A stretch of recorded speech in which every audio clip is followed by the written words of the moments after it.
Listen to that sound. Ah, so good.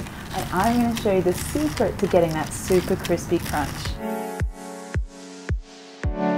So first up we're going to do the pepper part, and I'm going to go all out and use 3 peppercorns, but you could totally just choose one, like just a normal black pepper would be fine, but I'm going to go with some black pepper, some white pepper, and then for some really cool like tangy spiciness I'm going to go with some Szechuan peppercorns too. I just want to grind those up. Now because the pepper is such an integral part of the flavour for this dish, grinding the peppercorns fresh makes a huge difference. You get a really beautiful fresh flavour. Smell already is so beautiful. Now I want half of that pepper mixture into my chicken wings, and then what we're going to do now is cure the chicken wings. So instead of brining them in liquid, we're going to just add salt and a little bit of garlic powder. So by using this sort of salt cure rather than doing like a liquid brine, it means that we're keeping the chicken pieces really nice and dry, and that's really important for when we come to the crispy frying part later. Okay, now I'm going to get these out onto a tray. I've just got a baking rack sitting here, and what that does is it allows all these guys some time in the air to dry out a little bit while that salt is working its magic.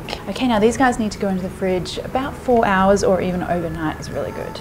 Okay, so now that these guys have had time with all that salt and all that flavour, they're ready for the deep frying part. Now, there's a couple of things here that we're going to do that are going to get that extra special crispiness. First up is we want to make a batter. Now we're going to start with some corn flour and some plain flour. And now, tip number 1, use really cold water. So the cold water makes the batter cold, obviously, and when that cold batter hits the hot oil, that's when you get the magic crispiness. I'm going to whisk this through till we have a smooth batter with no lumps, and you'll be surprised at how light this batter is. It should be about the consistency of like coconut milk, so not very thick at all. Now let's talk about the deep frying part. So we are going to do a twice fry. First time round we're going to keep the oil a little bit lower, and by lower I mean when you get a wooden spoon and you stick that into the oil, we should get a nice little sort of gentle bubbling. Now if you want to get technical about it, that should be around about like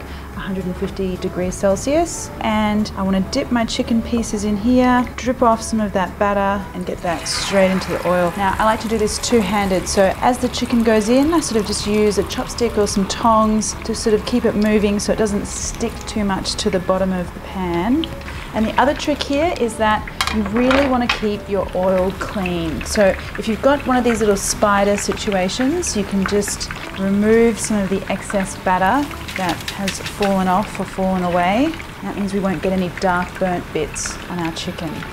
Now the reason this double fry works so well is that this first frying part has released a lot of the moisture that's inside that chicken, and of course moisture is the enemy of getting anything crisp.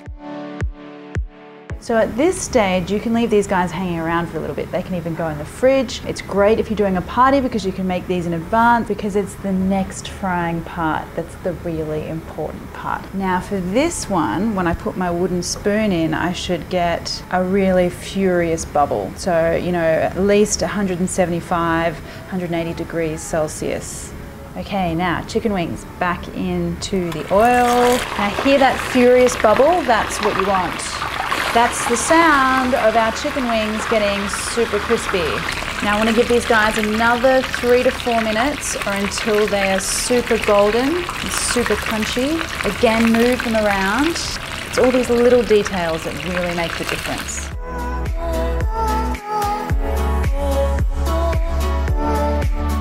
Now, as if these guys aren't totally extra enough, we're going to go one step further. And just the other half of that pepper that we had made before, I'm going to add some chili flakes. And now we have this super fragrant salt and pepper mix. And I want to sprinkle that all over these wings. Oh, listen to that sound.